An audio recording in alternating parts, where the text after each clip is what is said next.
Welcome to EDU World Space.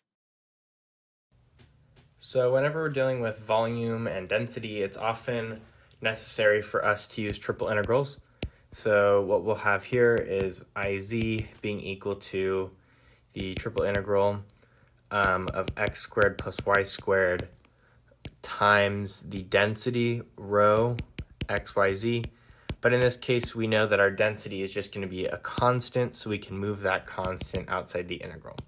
So really what we have now is I sub z is equal to this triple integral, and the bounds that we have, we're going to want to switch the bounds of integration to polar coordinates, or cylindrical coordinates rather. So what we have is 0 to a, that's our r value. Then theta is between 0 and 2 pi, and our height, or our z value, is between 0 and h. So now what we have is r squared, because it's x squared plus y squared, that's just r squared. And then we have r dr d theta dz. And we'll actually switch dz and d theta.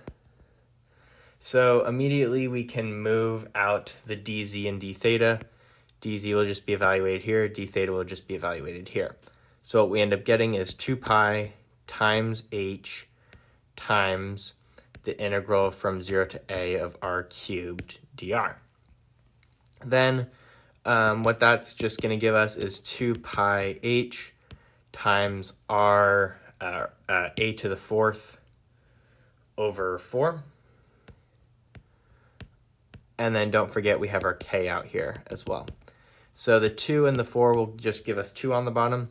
So the final answer for this integral is going to be pi kh a to the fourth over 2.